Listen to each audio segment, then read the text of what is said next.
তোমাকেই ভালো লেগেছে তাই তোমার দালান জুড়ে আঁকলাম। ভোরের আলো ফুটতেই আজ বাড়িতে একটু আলাদা ব্যস্ততা, কারণ আজকে আমাদের বাড়িতে আসবে নতুন মেহমান। আজকে সকালটা যেন অন্যরকম।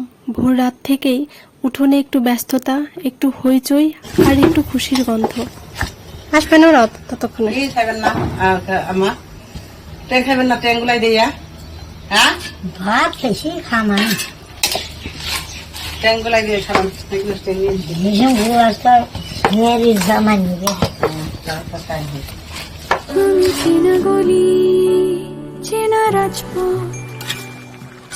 দেখতেই পাচ্ছেন বিশাল আয়োজন চলছে।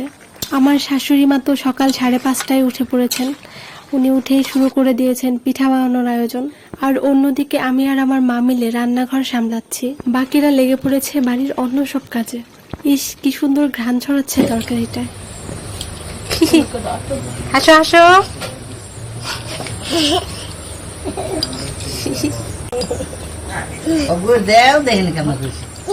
আপনাদের একটা কথা বলি, আমাদের মানিকগঞ্জে কিন্তু অতিথি আপ্যায়নে বেশ সুনাম আছে।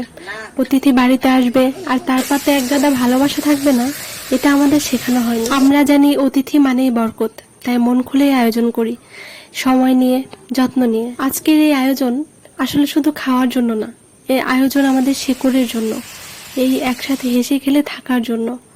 দিন শেষে যদি সবাই খেয়ে তৃপ্তি নিয়ে বলে ভালো লাগলো, মনে থাকবে, তাহলেই তো আমাদের যত্নটা সার্থক, তাই না? পুরাতন মাটির চুলায় মা চিতই পিঠা বানাচ্ছেন খুব ধীরে যত্নে।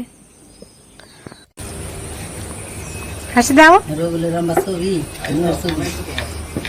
চিতই পিঠা পছন্দ করে না এমন মানুষ কিন্তু মেলাভার। তাই আমাদের এলাকায় যে কোনো আয়োজনে চিতই পিঠার প্রায়োরিটিটা সবচাইতে আগে। চিতই পিঠার মাংসের কম্বিনেশনটা কিন্তু আসলেই দারুণ, তাই না? মা একের পর এক খুব যত্ন নিয়ে চিতই পিঠা বানাচ্ছেন, আর পিঠাগুলো খুব সুন্দর হয়েছে। একদিকে পিঠার আয়োজন চলছে আর অন্যদিকে অন্য সব রান্নার আয়োজন। এর মধ্যেই মেহমান এসে পড়েছে আর আমি চলে গেলাম তাদের আপ্যায়ন করতে।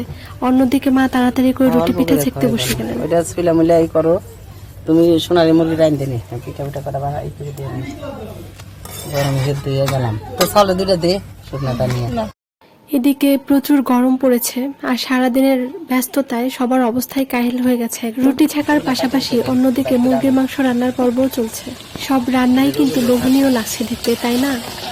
হ্যাঁ, তাই তো, মেহমানদের জন্য আয়োজন বলে কথা।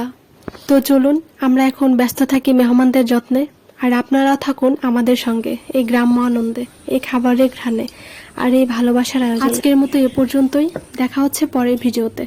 সে পর্যন্ত সবাই সুস্থ থাকবেন, ভালো থাকবেন। আল্লাহ হাফেজ।